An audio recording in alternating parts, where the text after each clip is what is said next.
Children's Stories Ramayana Episode 6. Rama requested the people of Ayodhya with folded hands not to follow him. But the people turned a deaf ear to what Rama had said. They kept following him. When they reached the bank of the river Tamsa, Sumanta, the prime minister, stopped the chariot and decided to stay there for the night. All the people fell fast asleep due to tiredness. When it was midnight, Rama said to Sumanta, "Get the chariot ready. You must leave this place before these people get up." Sumanta did as Rama had told him. Soon, the chariot moved on with Rama, Lakshmana, and Sita in it. Traveling southwards, they reached the Tamsa, the Ved Shruti, and the Gomati, and reached the southern boundary of the Kosala kingdom. Turning his face towards Ayodhya, Rama folded his hands and bowed his head in reverence, saying, "I take leave of you, O motherland. At the expiry of the period of exile, I shall see you again and my dear parents." Proceeding further, the chariot reached the northern bank of the Ganga. This region was under Nishadraj, the chief of the Nishads. He was a classmate of Rama at Saint Vashishta's hermitage. When he came to know of Rama's arrival, his joy knew no bounds.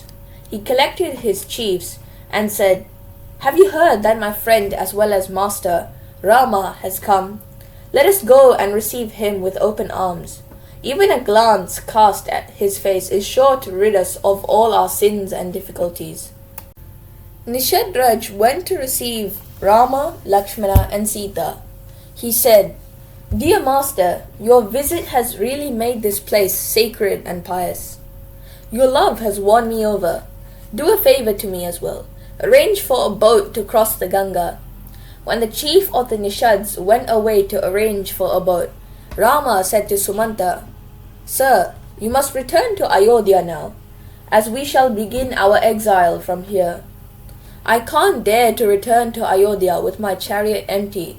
I have decided to stay in the forest and serve you day and night," retorted Sumanta. "No, sir.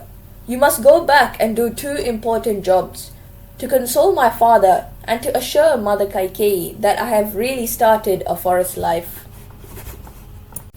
When Sumanta had proceeded back to Ayodhya, Rama came to the boat, but the boatman refused to carry him across the river.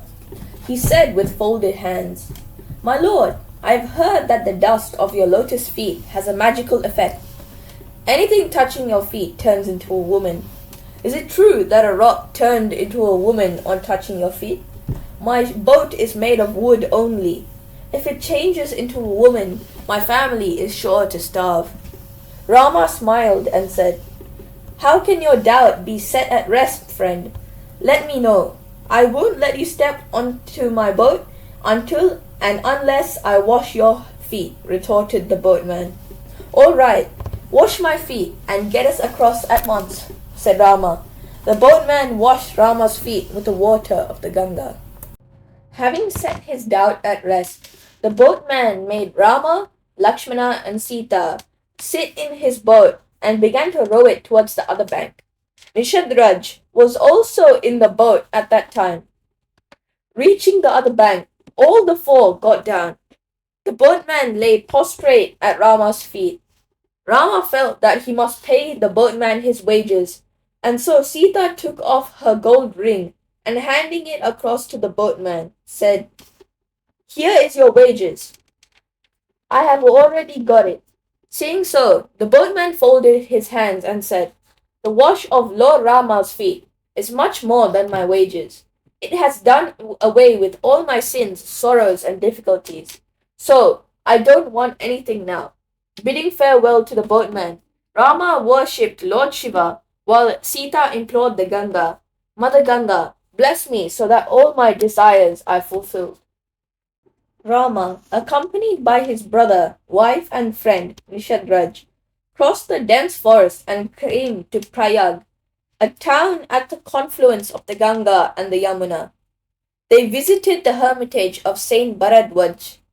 Then, providing them seats, The saint said to Rama, "My life has bloomed indeed to see you."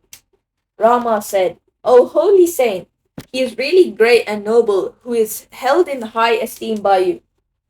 Kindly suggest us some place so we can stay in peace." The saint said, "There's a hillock named Chitrakoot across the Yamuna. That place is full of flower plants, fruit trees, springs, waterfalls, and other beauties of nature. In my opinion, that place is most suitable for you to stay." So, taking leave of Saint Bharadwaj, Rama proceeded to Chitrakoot.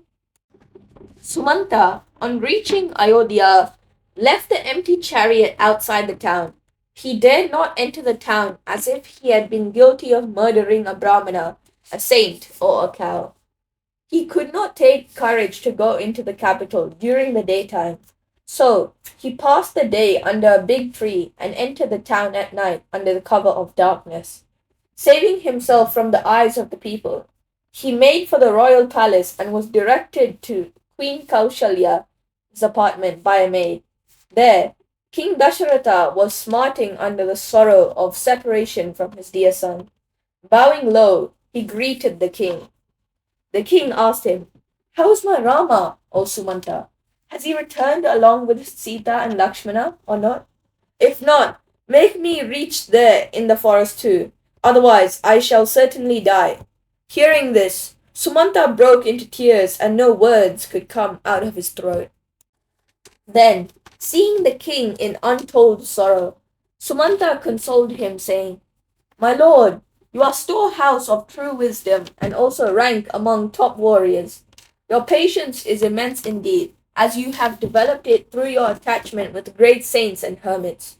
Joy and sorrow, company and separation are subject to the fate of a man. So, I'll request you to have fortitude and say goodbye to all your sorrows." "You are right, dear. Everything is in the control of deeds and fate. My wrong deed that earned the curse of the blind father of Shravana has borne fruit. I am now fully convinced that I am fated to die of separation from my dear son." The king was in fact reminded of the curse inflicted on him by Shravana's blind parents. Queen Kaushalya, on hearing about the curse, insisted on knowing the story about the curse, and the king began to narrate it. "One day, I went out hunting into the Betas forest. I sat on the branch of a tree that stood on the bank of a pond. It was a dark night. Shravana came to fill his jug with water from the pond. As soon as he put his jug into water, a gurgling sound was produced. I took this sound for that of a deer. I am expert in shooting arrows on sound, you know. So I shot an arrow on the gurgling sound. It hit Shravana and he fell down on the ground with a loud cry. "Oh God!" The cry startled me, and I ran to where it had come from. Seeing Shravana in a critical condition, I felt very hurt and repentant as well. Shravana said to me, "It is no time to feel sorry. My old blind parents are very thirsty. I had come in search of water for them. Carry this water to them so that they may quench their thirst. Tell them the story when they have drunk water." Saying so, Shravana breathed his last. Taking the jug of water, I went where the old people were. I told them the entire story and asked them to drink water, but they refused to take it and began to bewail in sorrow. Then they asked me to prepare a pyre, which I did. The old couple sat on the pyre with their dead son in their laps. At the same time, they uttered a curse on me.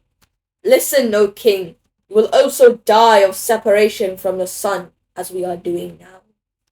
At that time, I had no son, so I thought that the old couple had uttered a curse on me which will have no effect, as I had no son then. But now, when Rama, Lakshmana, and Sita are away to the forest, I have been reminded of the curse. I love Rama more than I love my life. He is away, and I cannot survive without him. Death is staring me in my face indeed. Having narrated the story of the curse to the queen, the king called out to Rama in a loud voice, and then breathed his last. All the three queens sat bewailing, and the entire royal palace was plunged into sorrow.